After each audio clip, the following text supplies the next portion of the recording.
Olá pessoal, eu sou Leonardo Soares e no vídeo de hoje nós vamos falar um pouquinho sobre educação. Muito se tem criticado os processos educacionais no país e muito se tem apontado a respeito das lacunas, das crises, dos problemas que nós estamos tendo, principalmente nesse momento aqui de pandemia. Então eu levantei alguns dados e reflexões, principalmente para quem está um pouco mais afastado da área educacional, para que a gente possa discutir um pouco mais embasados sobre os desafios que nós temos na educação num país tão continental como o Brasil. Então a ideia de hoje que eu quero trazer nesse vídeo é a seguinte: educação no Brasil não é coisa para amador. Vem com a gente que vai ser uma conversa bem legal.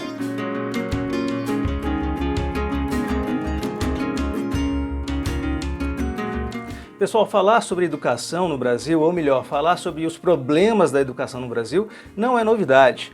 Há anos, há décadas que a dimensão educacional vem recebendo críticas, vem sendo apontados os problemas, as lacunas, problemas na formação do professor, problemas na formação do aluno, problemas na participação da família no processo, problemas estruturais na escola, nos processos pedagógicos, na dimensão do conteúdo.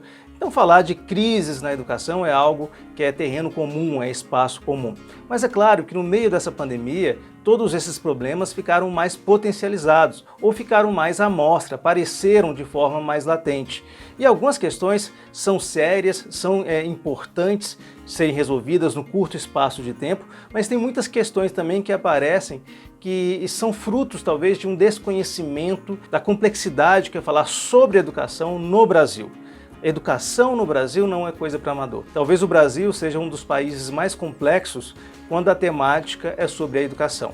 Então, para tentar contribuir para essa discussão, para tentar contribuir com essa visão dessa complexidade, eu trouxe alguns dados, trouxe aqui uma colinha de dados, porque são muitos dados aqui, e trouxe 4 problemas ou 4 dimensões dentre as diversas dimensões de problemas que nós temos no país, que merecem ser verificadas quando se fala sobre educação.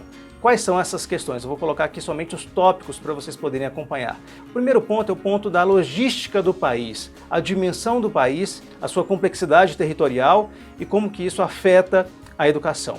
O segundo ponto é a dimensão financeira e política, como a questão política, a questão dos orçamentos, a questão talvez da gestão do dinheiro público em relação à educação, também é um desafio a ser verificado. Um terceiro ponto é a própria pandemia, a crise pandêmica, o Covid-19 que nós estamos vivenciando agora. Em que medida essa questão dessa crise pandêmica também impacta ali na questão da educação. E por último, bem rapidamente também, a questão cultural do país, a questão do envolvimento das famílias, a questão do processo de aprendizagem pelo exemplo, a nossa cultura brasileira, como que essa questão também é uma variável a ser verificada quando se discute a respeito de educação. Então nós vamos falar sobre esses 4 pontos. É claro, nunca são pontos fechados, mas são pontos de reflexão. Eu espero que isso ajude você aí no seu entendimento da educação no Brasil. Mas antes disso, vem aquele pedido, gente, por favor, se você está acompanhando o nosso trabalho, está gostando desses vídeos, não se esqueça de fazer a inscrição no nosso canal, de marcar o sininho para você receber as notificações quando os novos vídeos também chegarem, a comentar esse vídeo, o que você achou, se você concorda, se você não concorda, outros pontos de visão são sempre muito importantes. Dê o seu like se você gostou, dê o seu dislike se você não gostou, todas essas questões ajudam a preparar novos conteúdos, nos ajuda a melhorar essa entrega que nós estamos fazendo. Tudo bem? Vamos lá? Então, pessoal, falar sobre educação no Brasil realmente é muito complicado. Eu vou reforçar essa ideia em vários momentos aqui desse vídeo. Falar de educação no Brasil não é coisa para amador. E é interessante que muitas profissões acabam sendo blindadas, talvez, de uma análise precipitada, de uma análise apressada, de seus pares, de outros conteúdos ou de outras frentes. Contudo, a educação é uma área onde se sente uma liberdade quase que natural de tecer críticas ou de fazer análises ou de apontar soluções sem conhecer muito sobre a questão, que é a questão de base. Então, por exemplo, se eu procurar um físico, um químico, um engenheiro, um cientista, às vezes um profissional da área de saúde, esses profissionais terão menos questionamentos, menos tensionamentos e menos pressionamentos a respeito da condução da sua profissão, quando a gente observa, por exemplo, a questão do educador.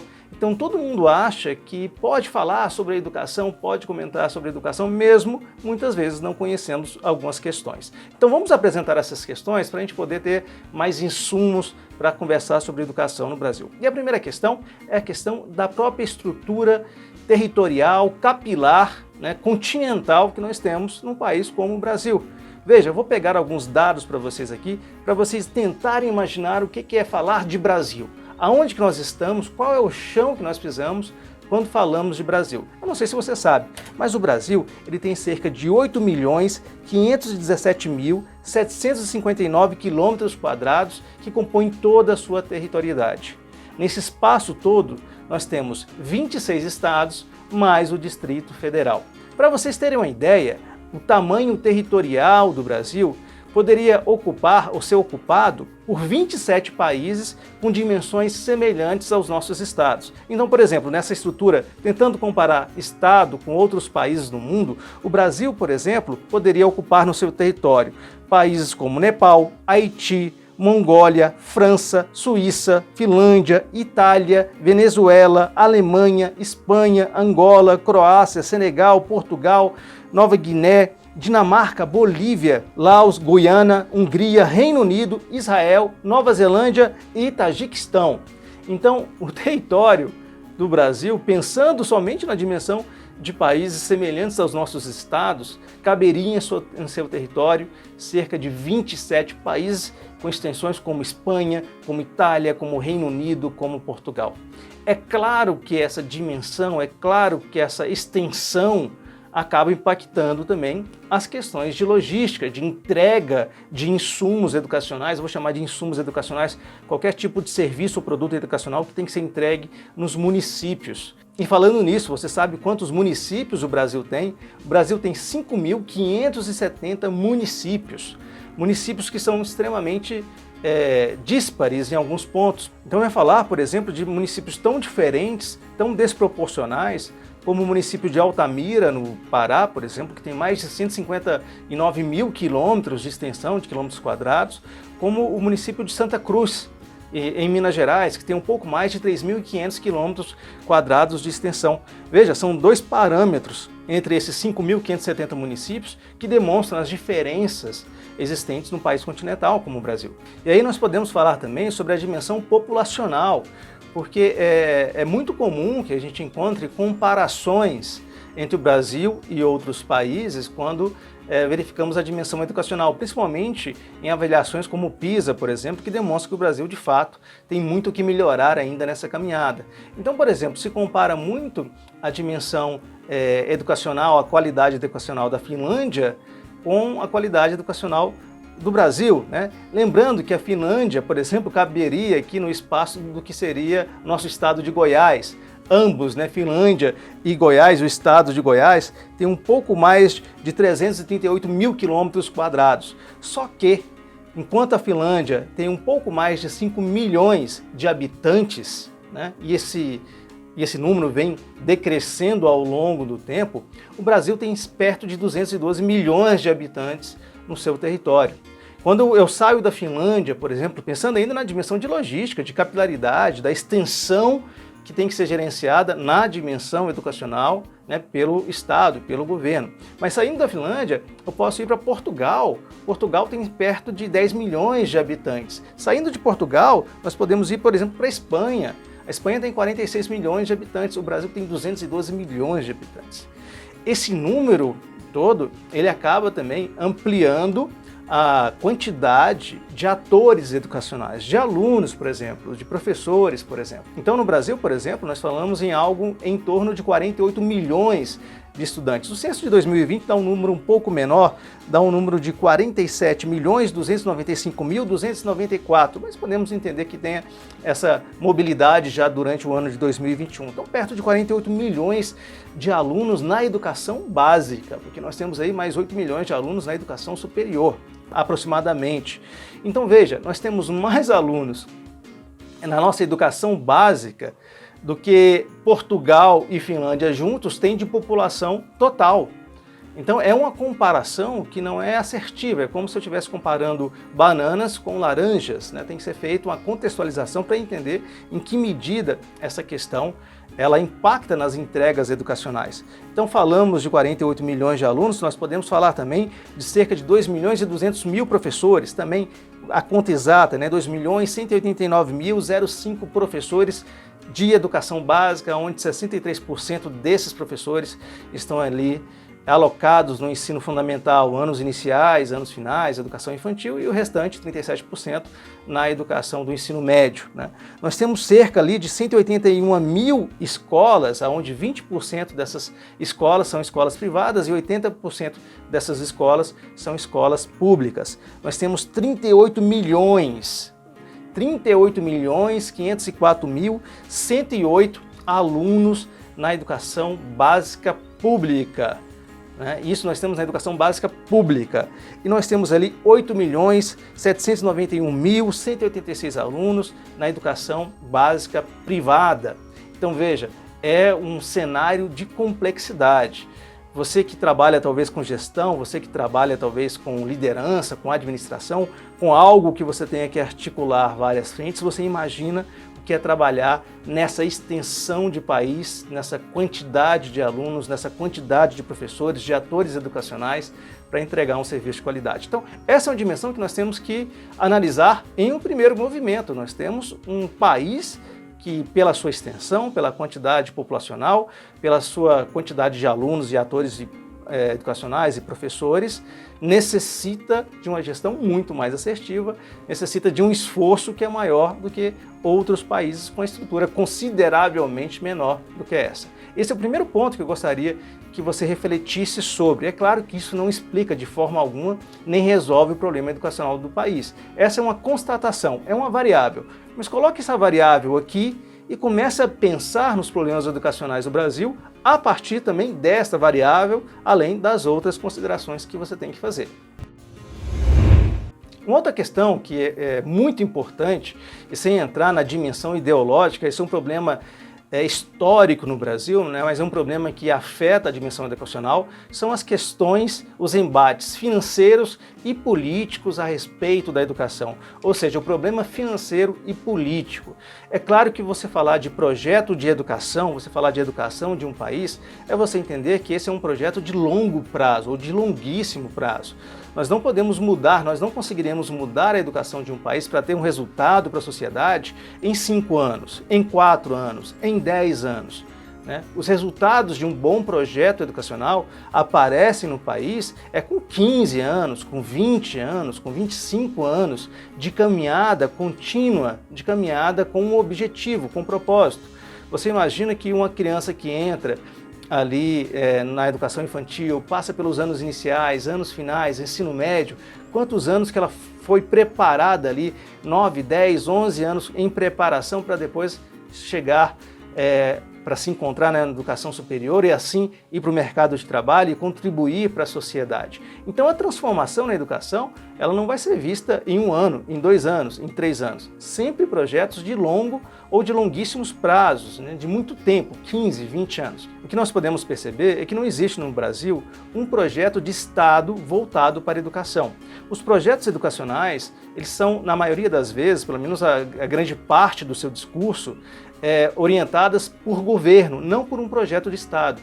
Ou seja, o governo muda, e sempre que muda o governo, tendencia-se também a mudar o projeto educacional. Então a gente não percebe uma continuidade no projeto de educação do país. Não tem um projeto de Estado, tem um projeto de governo que vai navegando sempre ao sabor, na onda, na emoção, né, no humor da dimensão política do país. Quando esse humor da dimensão política está adequado, nós podemos perceber algumas caminhadas interessantes. Quando esse humor não está adequado, a gente percebe aí um decréscimo da qualidade, problemas aparecendo de forma mais latente, mais forte na nossa sociedade. Então essa é uma dimensão, né, a dimensão de não haver um projeto de longo prazo de Estado na educação. Uma outra questão que nós temos também e que até reforça essa questão de não ter projeto de longo prazo, né, é como que o Ministério da Educação ele acaba se transformando em moeda de troca política, em moeda de movimentação, né? Nós podemos comentar que muitas vezes ministros que são colocados nesses espaços não são ministros que são profissionais da área, ministros que têm o conhecimento técnico necessário, o conhecimento pedagógico, o conhecimento da dimensão educacional, né? São formados em outras áreas, e ao mesmo tempo, quando nós temos um ministro que talvez tenha essa formação, ele também navega por essa questão política. Eu vou dar um exemplo para vocês aqui, que é um exemplo que pode ser mapeado. Hoje, por exemplo, um tema estratégico que tem que ser lidado pelas escolas e que é um projeto que já está aí há 6 anos sendo discutido é a BNCC, Base Nacional Comum Curricular. Veja só, a BNCC ela entrou para o PNE, o Plano Nacional de Educação, em 2014. Então ela começou a ser elaborada, pesquisada, levantada, questionada, enfim, em 2014.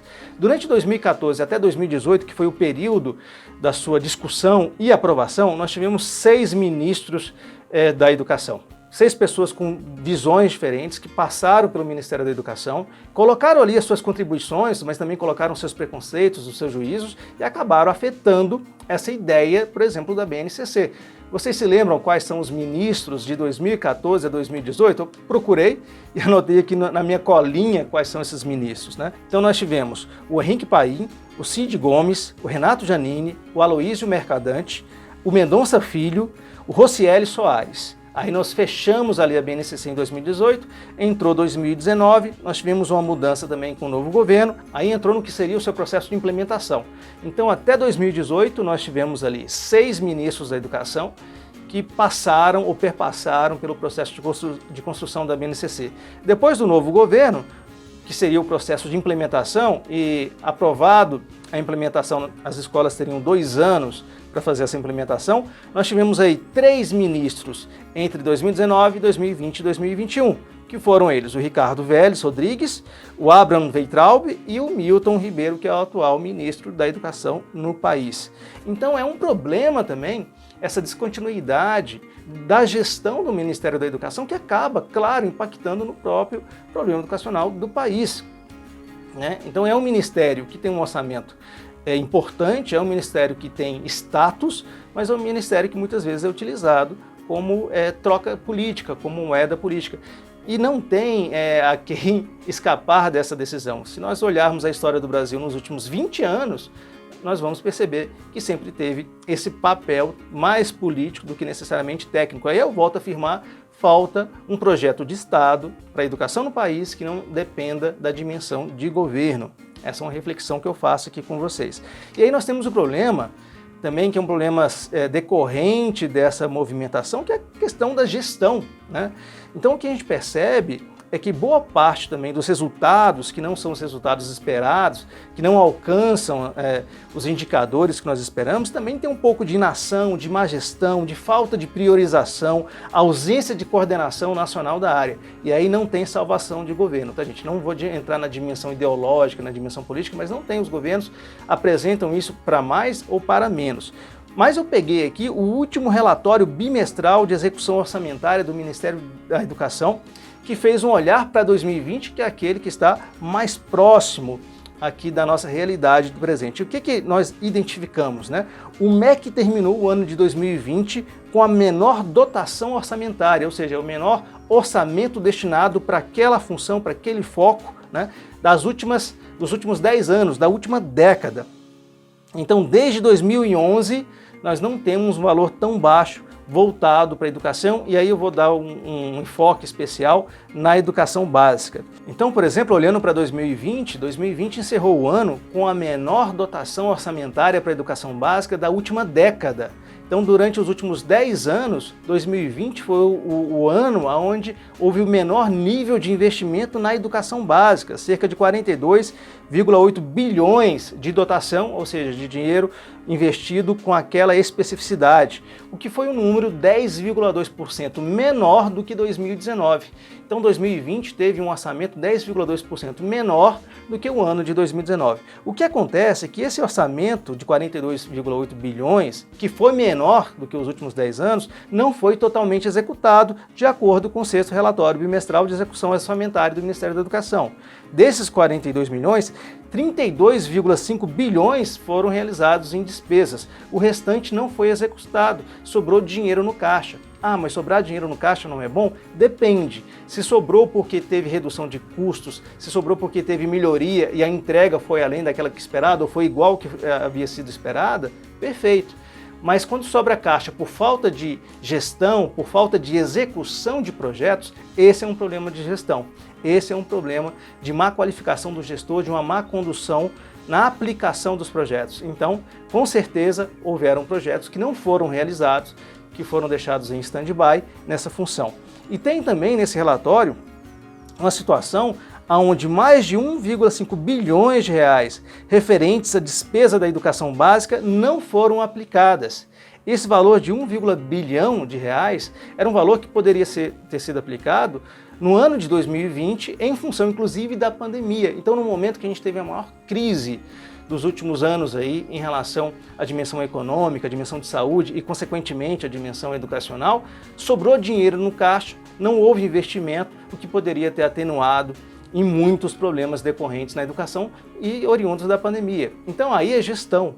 Muitas vezes tem a falta do recurso e realmente a gente acompanha uma falta de recurso, mas ter somente o recurso não basta. Esse recurso tem que ser bem aplicado, bem gerenciado, tem que alcançar ali as entregas que deveriam ser entregues. Esse é um problema que não é um problema que é decorrente somente desse governo, mas é um problema decorrente de outros governos também. São questões reincidentes que a gente continua a perceber ao longo desse tempo no Ministério da Educação. Então essa é uma questão que é importante, que nós temos que pensar também em que medida isso impacta no processo educacional do país, é claro. Bem, o terceiro problema, que é um problema que não tem como, impacta diretamente, é o problema da crise pandêmica. Esses 2 últimos anos, aí, 2020 e 2021, que nós estamos vivendo nessa situação de complexidade, de adoecimento, de óbitos, de muita comoção. E é claro que isso afeta a todos, e quando eu falo a todos, afeta também, é claro, os atores educacionais. O que eu chamo de atores educacionais? Eu chamo dos professores que estão ali na ponta com os alunos, os próprios alunos, os familiares, os pais e mães desses alunos, o diretor da escola. Imagine que todos esses atores estão vivenciando os mesmos tensionamentos, isolamento social, óbito nas famílias, né? Falta de recurso financeiro, escolas privadas estão falindo, escolas públicas estão muitas vezes sem atuar, perda de emprego por parte do responsável financeiro da família, problemas econômicos. Isso tudo gera um grande movimento de ansiedade, de adoecimento emocional, que já está sendo identificado em várias empresas, em várias instituições, em vários órgãos. As pessoas estão adoecendo. E é claro que ao adoecer, a entrega dessas pessoas também vai ser impactada. Imagine o professor que tem que dar aula presencial, mas está preocupado também com seus filhos que têm que ir para a aula também, com seus pais que às vezes são idosos, com a sua família, com seu marido que perdeu o trabalho, ou com sua esposa que perdeu o trabalho. Todas as pressões que atingem as populações, as famílias de maneira geral, também atingem ali os atores educacionais, e é claro que eles têm que lidar com essa dimensão. Então existe ali várias pesquisas que apontam um adoecimento, né, de várias classes sociais e várias classes de trabalhadores, e os professores, a docência é uma área, é uma profissão que adoece muito. Então a gente tem um aumento considerável de problemas emocionais ali entre os atores educacionais. E é claro que essa é uma questão. A outra questão é a própria rotina que a pandemia gerou para as escolas públicas e para as escolas privadas, né? Por exemplo, vamos falar aqui um pouquinho da escola pública. Eu me recordo ali em meados de 2020, com o advento ali das aulas online, aulas híbridas, educação à distância, aulas remotas, né? Nós verificamos um movimento, várias frentes começaram a se movimentar para poder, por exemplo, levantar computadores, notebooks para aquelas famílias que estavam necessitando desses recursos para que seus filhos tivessem aula. Então veja, imagine uma família com 3 filhos ou 3 filhas, né? Imagine os 3 tendo aula no mesmo turno, que é muito comum, geralmente os pais fazem isso até para poder controlar melhor os seus horários. Isso significa que para que uma família tenha acesso a uma educação online, uma educação híbrida, aos recursos necessários para esse momento de crise em relação à escola, ela teria que ter pelo menos 3 computadores em casa, mais acesso à internet. E dezenas de milhares de famílias não possuem esse recurso. né? Ainda mais quando a gente olha ali os rincões da escola pública que tem uma maior carência material. Então, nós tentamos fazer esse levantamento e uma professora me colocou algo muito importante. Ela me falou assim: Léo, não adianta você, ou seu grupo, ou seus amigos, ou quem quer que seja, levantar computadores somente. É uma boa iniciativa, mas só computadores não resolve o problema. Além dos computadores, nós temos ainda o problema de link de dados, né? Nós não temos acesso a links públicos, não existe esse acesso, é muito complicado ter esse acesso. Então, somente com os computadores não adianta, porque eles não conseguirão entrar na internet, consequentemente não conseguirão ter acesso às aulas. Esse é um problema. Aí eu pensei assim, não, mas vamos procurar aqui na cidade, verificar com o serviço público o que pode fazer, doações, etc. E aí essa professora me disse uma outra questão que também é muito importante para você entender a dimensão da problematização da educação, né? Ela me falou o seguinte, essa professora, assim, Léo, mas também tem outras questões. A maior parte dos alunos da rede pública, principalmente os mais carentes, não estão preocupados com o conteúdo desse momento, ou preocupados com a aula, o que eles vão perder, ou como que isso é estratégico para o futuro. Eles estão preocupados, muitas vezes, com a alimentação, a merenda que fazia parte da alimentação básica do seu cotidiano, do seu dia a dia. Então esse é um ponto de preocupação. Muitos alunos estão preocupados porque eles vão ter que ficar em isolamento social com famílias muitas vezes violentas. Então essa é uma questão que muitas vezes nos foge quando falamos de educação. Nós podemos verificar aí o índice alarmante, o índice que cresceu de forma assustadora de violência doméstica, violência contra crianças, violência contra mulheres, enfim, assassinatos. Esses são dados que são comunicados na mídia de forma constante e tem relatórios bem específicos. Então essa é uma questão que a pandemia também potencializa, problemas que muitas vezes afetam a dimensão educacional, mas não são percebidos por outras áreas ou pelo nosso cotidiano comum de trabalho daqueles que não atuam diretamente na educação. Então esse também é um problema muito importante. E é um problema também pensar essas questões da iniciativa privada, que apesar de ter recursos materiais, também vivem tensionamentos que são muito sérios, né? Por exemplo, aula remota funciona bem para anos iniciais, talvez ali a partir do 5º ano, 6º ano, anos finais até o 9º ano, ensino médio funciona, tem demonstrado que é possível entregar algo com qualidade. Mas, por exemplo, educação infantil e anos iniciais, 1º ano, 2º ano, 3º ano, 4º ano, muitas vezes a entrega não tem a mesma efetividade, a entrega não tem a mesma qualidade ainda. Estamos ainda aprendendo a fazer isso. E muitas famílias acabam optando por retirar os seus filhos para diminuir os seus gastos mensais diante também da crise econômica. Essa é uma questão que acaba afetando as escolas privadas também, que tem que dar conta, né, de apresentar o que seria uma entrega de serviços compatível com o que o pai está pagando, ainda que esteja em momento de pandemia. E o que a gente percebe? Professores alucinados em dar muito conteúdo, em passar muita atividade, passar muito exercício, ter horas e horas de vídeo, né? Lotar o aluno de atividades para justificar essa atividade à distância, que muitas vezes não tem a mesma estrutura que uma atividade presencial. Essa é uma pressão que as escolas privadas têm que trabalhar, que os diretores têm que trabalhar, que os professores têm que trabalhar. Também são questões decorrentes da pandemia. Então existem vários tensionamentos que são presentes ali no dia a dia. E ainda, pensando na questão da pandemia, mas também pensando nas dimensões das políticas públicas sobre educação, eu falei sobre BNCC no item anterior, BNCC continua, a BNCC tem que ser implementada até 2022 para o ensino médio, o novo ensino médio tem que ser implementado até 2022 também. Nós temos o Enem, que é a porta de acesso para a graduação, todas essas questões continuam, né? São pressionamentos também, são tensionamentos também, que as escolas têm que lidar, que o educador tem que lidar diante da pandemia. Então, o que a gente pode falar sobre isso tudo, né?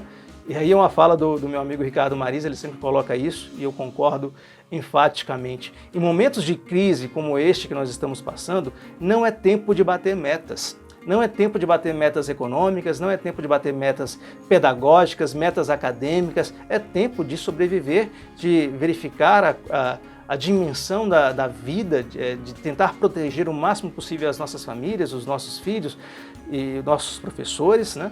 Não é tempo, não vai ser em 2021 e 2022 que as metas acadêmicas serão batidas, que será possível um grande ganho financeiro e material dentro do processo educacional ou um grande ganho acadêmico dentro do processo educacional, porque nós estamos em crise, né?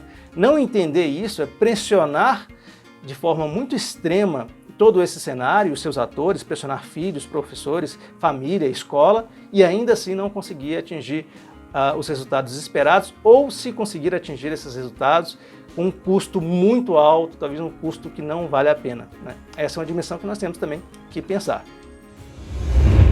E o último problema, e eu falo isso com todo cuidado, é o problema, claro, da própria cultura que nós vivenciamos no Brasil, ou da necessidade de um maior desenvolvimento cultural de todas as partes, né? Da escola, dos professores, mas também dos pais, das famílias, dos profissionais de maneira geral. Nós temos que lembrar, e nós comentamos, o Karnal fala isso de forma constante também, né? Nós temos que lembrar que a corrupção na política é apenas a ponta de um iceberg. Então é possível você identificar a todo momento ações que são ações que não são assertivas, que não são lícitas, ações que podem ser ali a semente da corrupção decorrente da nossa cultura, que acaba sendo mais visível na dimensão política muitas vezes. É claro, sem generalizar essa dimensão, é claro que tem pessoas honestas, pessoas que trabalham, enfim, mas a gente percebe que a discussão sobre corrupção está muito focada na dimensão política, mas essa mesma discussão ela pode ser orientada a vários espaços. Isso é muito importante. É importante porque ainda nós vivemos aquele resquício, nem sei se é um resquício, às vezes é uma colocação muito forte, né, daquela ideia da lei de Gerson, né, do jeitinho brasileiro, de ser o esperto, né, o macunaíma do dia a dia, aquele que consegue dar um jeitinho, né, aquela dimensão da pessoa que é muito emocional, como o Sérgio Buarque de Holanda comentava em Raízes do Brasil, né? O Brasil enquanto o indivíduo cordial, mas o cordial no sentido de trabalhar com a emoção, com o coração, e às vezes nessa caminhada você tem aí vários equívocos. Então nós temos que pensar como que a nossa cultura afeta também o nosso processo educacional. Como que o nosso exemplo dentro de casa, o exemplo enquanto pai e mãe, também afeta a educação dos nossos filhos, integrada à formação da escola. Então, por exemplo, o que adianta a escola falar que tem que se desenvolver o processo de leitura, você tem que ler mais, você tem que estudar mais, você tem que se capacitar para uma série de coisas, não só para o mercado de trabalho, mas para uma vida que é muito complexa, você tem que fazer aí um processo de leitura. A escola fala isso, mas chega em casa não tem um livro para ler, ou os pais não leem, não dão este exemplo para fortalecer o que é falado na escola. O que adianta, por exemplo, a escola falar sobre reciclagem, sobre separação de lixo, por exemplo, sobre economia doméstica ou sobre qualquer outra coisa, se a criança ou o adolescente chega em casa e não encontra esse espaço onde esse aprendizado seja aplicado. Então é muito complicado essa dimensão, né, da relação de formação, que é uma responsabilidade da família apoiado pela escola, na construção de um indivíduo capaz de enfrentar essa realidade que nós passamos, esse mundo que é complexo. Então nós temos que pensar também como que nós estamos aumentando o arcabouço cultural para ajudar na formação dos nossos filhos, criando oportunidades para que eles também tenham acesso a outros tipos de visão, a outros tipos de valores, né, que possam ajudar a uma mudança social mais forte. Vou dar um último exemplo, e eu falei isso com cuidado. Isso é uma prática comum, mas, por exemplo, quando você chega perto das escolas e os pais estão deixando os filhos ali na escola e o pai, às vezes, para o carro no meio da rua, para o carro na frente do outro, para o carro em um local que é proibido, né? Esse é um exemplo que está sendo dado ao deixar o filho na escola. Então, existem muitas contradições culturais que nós temos que chamar a atenção e temos que nos policiarmos para também atuarmos dentro da questão do exemplo. Essa é uma questão essencial. A família tem que participar ativamente, não é só reforçando a parte de conteúdo, é reforçando também a dimensão dos valores, da aplicação desse conteúdo, da aplicação desses valores nas várias questões que aparecem no seu dia a dia. Eu vou falar uma última questão aqui, eu vou falar com todo cuidado, muito cuidado, isso que não estou generalizando, obviamente é um tema, né, delicado, mas a gente tem que pensar que qual que é o papel da escola no nosso cotidiano familiar em relação aos nossos filhos. Veja, muitas vezes, vou colocar entre aspas aqui novamente, muitas vezes a escola serve quase como um hotel para as crianças, né? Eu sei que essa fala não é uma fala confortável, né? Eu sei que existem fatores que levam a tal, muitas vezes os pais têm que trabalhar, não tem onde deixar, Enfim, mas essa é uma questão. Muitas vezes a escola ela acaba sendo utilizada, e a escola também muitas vezes se coloca nesse papel. Esse é um problema de mão dupla, de via dupla, né? A escola abre esse espaço muitas vezes e a família se apropria desse espaço. Um espaço onde nós podemos deixar os nossos filhos naquele período para que possamos trabalhar e fazer outras atividades. Mas isso é tão interessante, tão sério, que a gente percebe que boa parte das críticas em relação às escolas que estão fechadas nesse momento, em função da pandemia, decorrem porque as famílias não estão preparadas, não estavam preparadas para passar longos períodos como esse da pandemia em convivência contínua, em convivência no dia a dia. Então você pensa, por exemplo, a família que tem 3 filhos, o pai tem que trabalhar, está fazendo home office, a mãe tem que trabalhar, está fazendo home office e os 3 filhos em casa. É claro que isso cria, né, uma série de situações problemáticas. É mesmo porque o pai e a mãe, que não estavam muitas vezes preparados para auxiliar nesse processo de formação, agora são colocados na linha de frente, naquilo que o professor vive todo dia. Então essa é uma questão que nós temos que pensar também e refletir quais são as possibilidades. Não estou dizendo que essa questão é uma questão de fácil resolução, mas é uma questão que existe. Em que medida, como que isso afeta, enfim, cada família tem que olhar, né, para o seu dia a dia, para a sua realidade e pensar um pouquinho, né, sobre isso. Então, pessoal, eu finalizo aqui esse vídeo reforçando essa ideia. Educação no Brasil não é coisa para amador. E temos vários outros problemas. Podemos falar sobre o problema da formação dos professores, podemos falar sobre o problema da nossa trajetória conteudista nas escolas. As escolas valorizam demais conteúdo, mas não valorizam muitas vezes a aplicação desse conteúdo na vida cotidiana, na vida prática. Nós temos várias dimensões que mereceriam ser discutidas. É claro que um vídeo curto como esse, raso, no sentido de rápido, não entra em situações tão profundas como essa, mas se você se interessa por isso, vale a pena pesquisar um pouco mais para entender esses mecanismos. Entendendo esses mecanismos, se você é educador, você pode atuar de maneira mais qualificada na sua profissão. Se você não é educador, mas tem filhos, ou se você está em processo de formação, você pode, entendendo essas questões, se adaptar melhor, ter mais instrumentais e poder aí caminhar esse processo formativo. Como Florestan Fernandes dizia, a educação é a porta para enfeitar destinos, né? Nós podemos mudar o nosso destino, nós podemos modificar a nossa caminhada social, ter acesso a outros universos por meio da educação, e por isso que ela é tão rica, tão cara, tão importante para a gente. Ok? Espero que esse vídeo tenha sido de alguma valia para você. E se você gostou, por favor, não se esqueça, se inscreva no canal, marque o sininho, dê um like, faça seus comentários. Se nós podemos melhorar esse vídeo, se tem alguma imprecisão, se tem alguma informação que você queira colocar, comente aí nos comentários. Nós vamos sempre buscar preparar o melhor conteúdo aqui para esse espaço, para esse canal. Ok? Um grande abraço, se cuidem e até o próximo vídeo.